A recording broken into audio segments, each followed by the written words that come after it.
हरियाणा की राजनीतिक राजधानी रोहतक में कल आम आदमी पार्टी हुंकार भरने जा रही है और कार्यक्रम है जो नए संगठन के पदाधिकारी चुने गए हैं उनका शपथ समारोह। और उस शपथ समारोह में पंजाब के मुख्यमंत्री भगवंत मान और दिल्ली के मुख्यमंत्री अरविंद केजरीवाल पहुंच रहे हैं। उस कार्यक्रम के बारे में क्या वो कार्यक्रम रहेगा, उसके बारे में बातचीत करने के लिए हमारे साथ हैं आम आदमी पार्टी के सीनियर वाइस प्रेसिडेंट अनुराग डांडा।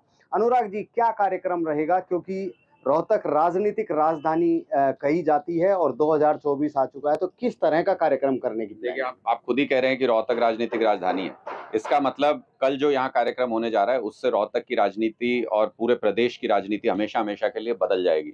मुझे नहीं लगता कि किसी भी पार्टी ने, सिर्फ हमारा नहीं, किसी भी पार्टी ने संगठनात्मक कोई गतिविधि इतने बड़े पैमाने पे की होगी। कल हमारे 11,000 पदाधिकारी यहाँ मौजूद होंगे, शपथ ग्रहण समारोह होगा और उसमें एक एक कार्यकर्ता, एक एक पदाधिकारी ये शपथ लेगा कि हरियाणा में 2024 में सरकार बनाने के लिए तन मन धन सब कुछ न्यौछावर कर देंगे, पूरी ताकत से लड़ेंगे और 2024 में सरकार बनाएंगे। तो 2024 में सरकार बनाने के लिए जनता के सामने कुछ तो बातें रखनी होंगी। क्या बातें वो निकलने वाली हैं दोनों मुख्यमंत्रियों के मुंह से? देखिए, वो तो उनके मुंह से ही सुने तो ज्यादा अच्छा होगा, लेकिन आम आदमी पार्टी की विचारधारा आज के दिन में बच्चा बच्चा जानता है देश का। हम लोग वो काम करना चाहते हैं जो ये पार्टियां 57 साल से हरियाणा में नहीं कर पाई।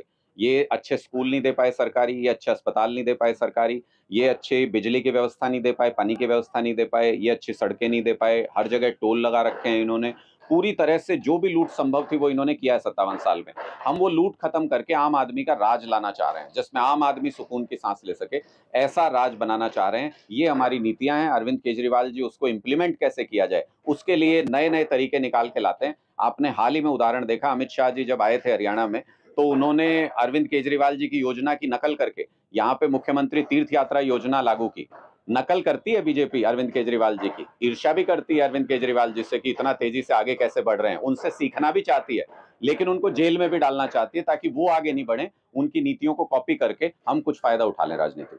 लेकिन अनुराग, आप तो कह रहे हैं कि शिक्षा, स्वास्थ्य, कैसे कह रहे हैं? पीएम श्री स्कूल खोल रहे हैं और इसके अलावा ये कह रहे हैं कि हर जिले में एक नया मेडिकल कॉलेज खुल रहा है। तो कैसे कह सकते हैं कि आप ये काम नहीं कर रहे हैं? कल परसों इनके सांसद बोल रहे थे कहीं पे, तो पत्रकारों के सामने जवाब नहीं दे पाए। बोले 8 मेडिकल कॉलेज खुले हैं पूरे हरियाणा में, 7 ही मेडिकल कॉलेज हैं। मंत्री जी को पता ही नहीं है, वो कह रहे हैं 8 खोल दिए। ऐसे ही कहीं कहीं पे प्रधानमंत्री जी आईआईएम खोल देते हैं, कहीं पे प्रधानमंत्री जी एम्स खोल देते हैं।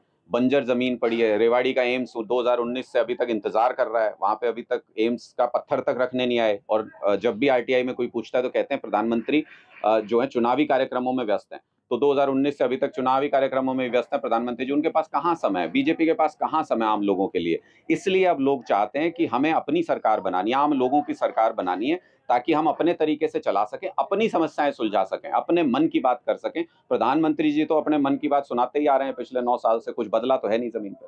तो 2024 का शंखनाद कल से होने वाला है। 2024 का शंखनाद तो इसके बाद कार्यक्रम में आपको आगे का बताऊं तो उसमें होगा। कल तो संगठनात्मक गतिविधि के लिहाज से हम अपने संगठन को पूरी तरह से घोषित करने जा रहे हैं। अब गांव-गांव में हमारी कमेटी बन चुकी है, ये कल ऐलान हो जाएगा।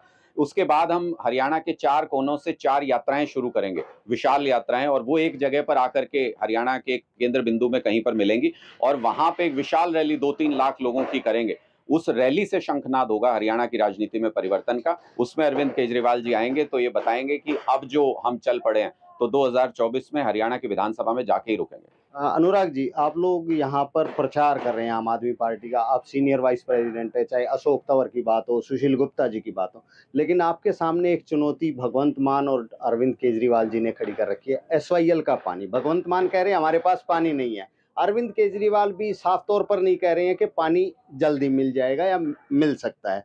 तो वो चुनौती आपके सामने कहीं ना कहीं है, लोगों के सामने कैसे जवाब दे पाओगे आप? देखिए, लोगों के सामने तो स्पष्ट है, लोगों को किसी जवाब की जरूरत नहीं है। लोगों को पता है कि पिछले 57 साल में किस किस पार्टी ने इस मुद्दे का सिर्फ राजनीतिक इस्तेमाल किया। आप मुझे बताओ ना, कई बार कांग्रेस की सरकार रही केंद्र में, पंजाब में, हरियाणा में, कर देते समाधान, क्यों नहीं किया भाई?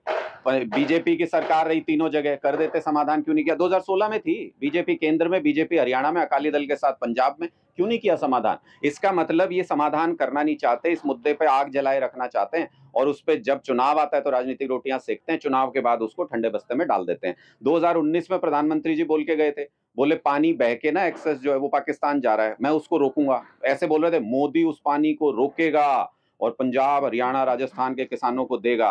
तो मोदी जी 4 साल हो गए, 5वां साल भी अब शुरू हो गया, बीत जाएगा। कब कब देंगे वो पानी, कब रोकेंगे आप? इसका मतलब आज पाकिस्तान ज्यादा प्यारा है, पंजाब, हरियाणा, राजस्थान से अब कोई प्यार नहीं प्रधानमंत्री जी को। 15 मिनट मांगे थे अरविंद केजरीवाल जी ने, हिसार में बोल के गए थे। एक राष्ट्रीय पार्टी के राष्ट्रीय संयोजक जिसकी 2 प्रदेशों में सरकार है, उसने कहा प्रधानमंत्री जी 15 मिनट दे दो, इस गूढ़ मुद्दे के ऊपर आपको हम सुझाव देना चाहते हैं, समाधान हो सकता है उस सुझाव से। आज तक 15 मिनट नहीं प्रधानमंत्री जी के पास। प्रधानमंत्री जी के पास विदेश जाने का समय, ढोल बजाने का समय, गुफा में बैठने का समय, लेकिन 15 मिनट का समय आज तक प्रधानमंत्री इस गूढ़ समस्या के लिए नहीं दे पाए। इसका मतलब हरियाणा के लोग समझ चुके हैं कि प्रधानमंत्री को, बीजेपी को, कांग्रेस को कोई लगाव नहीं है आम लोगों से, इनकी समस्याओं से। अगर इनकी समस्याएं कोई सुलझा सकता है तो सिर्फ आम आदमी पार्टी सुलझा सकती है। तो क्या उम्मीद है आम आदमी पार्टी एक दिन एसवाईएल का पानी हरियाणा में लेकर आएगी? हमें नहीं, पूरे हरियाणा को उम्मीद है कि अगर कोई भी गूढ़ मुद्दा है तो उसका समाधान आम आदमी पार्टी कर सकती है। मैं 2 छोटे-छोटे उदाहरण दे देता हूँ। दिल्ली में बीजेपी के नेता खुलेआम बोलते थे कि ये कूड़े के ढेर खत्म नहीं हो सकते, चारों एंट्री पे कूड़े के ढेर थे। हमने कहा खत्म हो सकते हैं, एमसीडी में आए कुछ महीने हुए हमको, हमने आधे से ज्यादा खत्म करके दिखा दिए। ये कहते थे सफाई कर्मचारी पक्के नहीं हो सकते दिल्ली में। कल परसों ही अरविंद केजरीवाल जी ने प्रस्ताव पास करा दिया, वहां पे 5000 सफाई कर्मचारियों को पक्का कर दिया। यानी जो इनको नामुमकिन लगता है वो हम मुमकिन कर सकते हैं। आम आदमी पार्टी के अंदर वो कैलिबर है और लोग इस बात को जानते हैं। इसलिए लोगों को पता है कि अगर कोई समस्या इनसे 57 साल से सुलझ नहीं रही तो अगर कोई पार्टी उसको सुलझा सकती है तो आपसी बातचीत, आपसी भाईचारे से आम आदमी पार्टी सुलझा सकती है। इनका तो काम है आग लगाना और उस पर राजनीति करना। अरविंद केजरीवाल बड़ा चेहरा है आम आदमी पार्टी में, उनको भी ईडी का नोटिस आ गया है। देखिए, ये तो भारतीय जनता पार्टी का डर दिख रहा है। और भारतीय जनता पार्टी का डर किस बात से है? मैंने बताया तो कि अमित शाह जी आए थे, तो वो मुख्यमंत्री तीर्थ यात्रा योजना शुरू करके गए, नकल करके अरविंद केजरीवाल जी की। नकल करते हैं, उनसे सीखना चाहते हैं, लेकिन उनसे डरते भी हैं कि ये पार्टी जिस तेजी से बढ़ रही है, बीजेपी का सुपड़ा साफ कर देगी देश में। इसलिए आपने पहले कभी सुना है कि किसी एक मामले में किसी एक मंत्री को पकड़ा तो समझ में आता है, दूसरे मामले में दूसरे मंत्री को पकड़ा समझ में आता है? आपने कभी आज से पहले ऐसी मधुर कहानी सुनी है कि जिसमें एक मामले में कोई कहानी बना के उस पे सत्येंद्र जैन, मनीष सिसोदिया, संजय सिंह, जिसका दिल्ली सरकार से कोई लेना देना नहीं, और अब अरविंद केजरीवाल जी को गिरफ्तार करना चाहते हैं? इसका मतलब इनका कोई कोई घपला घोटाला नहीं है कुछ भी। ये सब कागजों पे कहानियां बना के ये आम आदमी पार्टी की सारी लीडरशिप को, जो भी प्रचार करता है आम आदमी पार्टी के, उनको जेल में डालना चाहते हैं ताकि लोकसभा चुनाव तक जेल के अंदर रहें, प्रचार ना कर पाए किसी भी तरीके से, और भारतीय जनता पार्टी को साफ रास्ता मिल जाए चलने के लिए। तो वो तो कभी मुमकिन होगा नहीं। अरविंद केजरीवाल जी ने स्पष्ट तौर पे कह तो दिया कि शरीर को तो गिरफ्तार कर लोगे, इस सोच को कैसे गिरफ्तार करोगे जो अरविंद केजरीवाल ने हर हिंदुस्तानी के दिल में पैदा कर दी है कि मूलभूत सुविधाएं जिनसे 76 साल तक महरूम रखा देश के लोगों को, वो सुविधाएं अब मिल सकती हैं लोगों को। वो सुविधाएं, मूलभूत सुविधाएं हर आम आदमी को मिल सकती हैं। ये उम्मीद जगा दी अरविंद केजरीवाल जी ने। उम्मीद नहीं मरा करती कभी। एक अनुराग जी, कार्यक्रम रोहतक में हो रहा है, लेकिन आज रोहतक में ऐसे पर्चे लगा दिए गए कि हरियाणा एसवाईएल का गद्दार केजरीवाल, इस तरह के पर्चे लगाए गए हैं। किसकी करामात हो सकती है? बीजेपी करा रही है सारा काम। आप खुद सोचिए कि किसको तकलीफ है हरियाणा में हमारे आने से।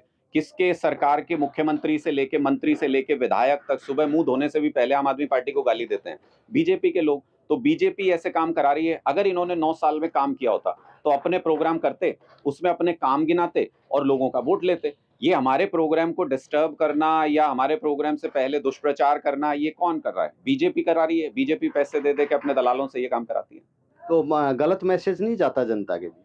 जनता सब समझती है। अगर आपको लगता है, भारतीय जनता पार्टी को ये लगता है कि जनता नहीं समझती है, तो जनता सब समझती है। जनता ने समझ समझ के इनको दिल्ली में समझा दिया, समझ समझ के पंजाब में समझा दिया, और अब की बार हरियाणा में ऐसा समझा देंगे कि या तो ये समझदार बन जाएंगे या खत्म हो जाएंगे। तो कल जो शपथ लेकर जा रहे हैं वो 2024 की नींव रखेंगे? वो 2024 की नींव का एक एक पत्थर है ये 11,000 पदाधिकारी। ये सारे के सारे पदाधिकारी अपने कंधों के ऊपर 2024 में सरकार बनाएंगे हरियाणा के अंदर।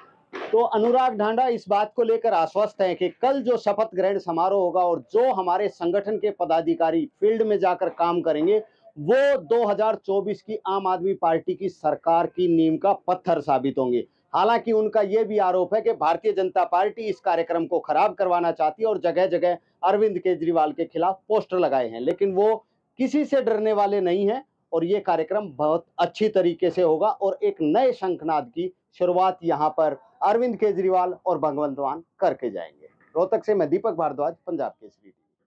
हमसे जुड़े रहने के लिए हमारे YouTube चैनल को सब्सक्राइब करें और नई वीडियो की नोटिफिकेशन के लिए बेल आइकॉन को दबाएं। अगर आप ये वीडियो Facebook पर देख रहे हैं तो लाइक जरूर करें और ज्यादा से ज्यादा शेयर करें। धन्यवाद।